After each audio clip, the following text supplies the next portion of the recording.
Kami akan memaparkan hasil diskusi kelompok kami pada tugas 2.1.A.5.1 Ruang Kolaborasi Modul 2.1 Menganalisis Implementasi Pembelajaran Berdiferensiasi Skenario Situasi 3 SMP. Assalamualaikum warahmatullahi wabarakatuh. Kami dari kelompok 2 CGP Angkatan 9 dengan fasilitator Ibu Ida Royani dan pengajar praktek Ibu Nurbaiti Z serta anggota Pak Sakban, Pak Adang Anahara, dan Ibu Ice Beta Rizka. Skenario Situasi 3 SMP. Pak Dudidam, seorang guru SMP, ingin mengajarkan murid-muridnya materi tentang iklan. Tujuan pembelajarannya adalah murid-murid dapat menangkap makna secara kontekstual terkait fungsi sosial, struktur teks, dan unsur-unsur kebahasaan dari iklan tentang produk dan jasa. Pak Dudidam lalu membuat skenario pembelajaran sebagai berikut. 1. Diskusi seluruh kelas. Di awal pembelajaran, Pak Dudidam melakukan diskusi untuk memperkenalkan murid pada topik tentang iklan dengan menggunakan beberapa pertanyaan pemandu seperti yang pertama, pertanyaannya adalah apa yang membedakan antara iklan dengan bentuk tulisan lain? Yang kedua, iklan apa yang benar-benar menarik untuk kalian? Ketiga, apakah dibutuhkan biaya untuk membuat sebuah iklan? Dan yang terakhir, jenis pekerjaan apa yang tersedia dalam periklanan? 2. Kerja individu atau pasangan atau kelompok kecil.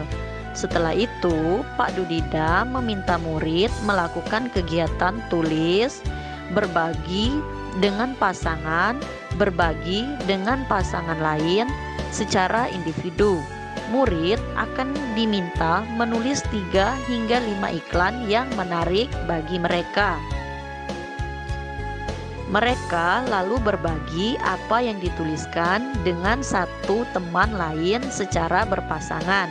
Saat berbagi, mereka boleh menambahkan pendapat. Setiap pasangan kemudian berbagi dengan pasangan lain. Setelah itu, Pak Dudidam melakukan diskusi dengan seluruh kelas.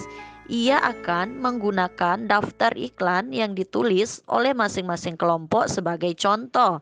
Kemudian, bahasannya dengan menekankan pada target audiens sasaran, pesan utama, mengapa beberapa iklan lebih efektif daripada yang lain.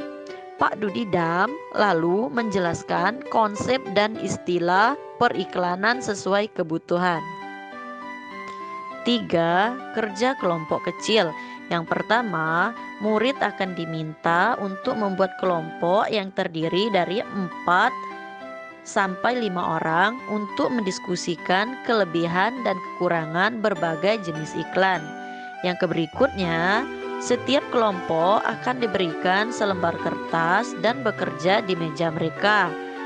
Terus, setiap lembar kertas grafik memiliki T-chart untuk menuliskan kelebihan dan kekurangan untuk jenis iklan tertentu, misalnya radio, televisi, internet, cetak, dan billboard. Berikutnya, setiap kelompok akan melakukan brainstorming dan mencatat 2 kelebihan dan 2 kekurangan dari jenis iklan tertentu. Selanjutnya, dengan menggunakan isyarat yang diberikan guru, setiap kelompok kemudian pindah ke meja kelompok lain. Selanjutnya, mereka membaca masukan yang telah ditulis sebelumnya dan menambahkan 2 kelebihan dan kekurangannya lagi. Terakhir, terus berlanjut demikian sampai setiap kelompok memiliki kesempatan untuk membahas semua jenis iklan. 4. Pak Dudidam lalu mengumpulkan murid sebagai satu kelompok besar. Ia lalu memfasilitasi diskusi yang diperlukan untuk memperjelas dan atau memperluas pemahaman konsep seperti target audiens, kejelasan pesan, dan penggunaan fitur kebahasaan dan desain seperti memilih judul, teks, gambar, dan format. 5. Pak Dudidam lalu memberikan tugas individu. Ia membedakan penugasannya sesuai dengan kemampuan murid. Tugas yang harus dikerjakan murid adalah membuat iklan secara efektif, akan mempromosikan produk atau jasa atau acara sesuai dengan yang dijelaskan dalam skenario yang diberikan. 6. Pak Dudidam menetapkan skenario tugas yang berjenjang sesuai dengan pengetahuan dan pemahaman konsep murid-muridnya. Perbedaan skenarionya adalah skenario 1 bersifat lebih konkret dan terstruktur dengan petunjuk langkah demi langkah dan mencangkup semua informasi yang diperlukan untuk menyelesaikan tugas. Skenario 2 kurang terstruktur dan lebih terbuka dibanding skenario 1. Dan skenario 3 bersifat konseptual dan terbuka dan membutuhkan riset. 7. Pak Dudidam mendorong murid untuk memilih lokasi di kelas yang mendukung cara belajar dengan baik. Misalnya, sendirian di tempat yang tenang, dekat teman untuk memudahkan bertanya jika bingung, atau di area ruangan yang lebih ramai bersama murid-murid lain yang memungkinkan mereka untuk saling berbagi ide. Adapun pertanyaan pemandu yang pertama, apakah kebutuhan belajar murid yang berusaha dipenuhi oleh guru tersebut? 2. Bagaimana cara guru tersebut menentukan kebutuhan belajar muridnya? 3. Strategi pembelajaran berdiferensiasi apa yang digunakan? 4. Bagaimana cara guru tersebut memberikan penilaian? 1. Apakah kebutuhan belajar murid yang berusaha dipenuhi oleh Pak Dudidam? Kebutuhan belajar murid yang berusaha dipenuhi oleh Pak Dudidam adalah dalam situasi 3, Pak Dudidam berupaya memenuhi kebutuhan belajar murid berupa 1. Kesiapan belajar murid, 2. Minat belajar murid, 3. Profil belajar murid atau lingkungan belajar. 2. Bagaimana cara Pak Dudidam menentukan kebutuhan belajar muridnya? Cara yang dilakukan Pak Dudidam menentukan kebutuhan belajar murid adalah 1. Kesiapan belajar ada pada poin 1, 5, dan 6, yaitu ada pada poin 1, Pak Dudidam telah memberikan 4 pertanyaan pemantik. Ada pada poin 5, Pak Dudidam memberikan penugasan individu dibedakan sesuai dengan kemampuannya masing-masing. Ada pada poin 6, Pak Dudidam memberikan 3 skenario tugas berjenjang sesuai pemahaman murid. Cara kedua yaitu mengetahui minat belajar murid. Terdapat pada poin 2 dan 5, yaitu pada poin 2, Pak Dudidam meminta untuk menulis 3 hingga 5 iklan yang menarik minat mereka dan memberikan tugas yang berbeda berdasarkan kemampuan murid.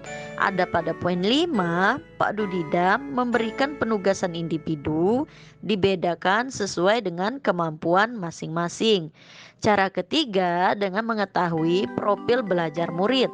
Terdapat pada poin 7, Pak Dudidam yaitu Pak Dudidam memberikan kebebasan kepada murid untuk memilih lokasi yang sesuai dengan cara belajar mereka, misalnya mencari tempat yang tenang. Pertanyaan 3, strategi pembelajaran berdiferensiasi apa yang digunakan?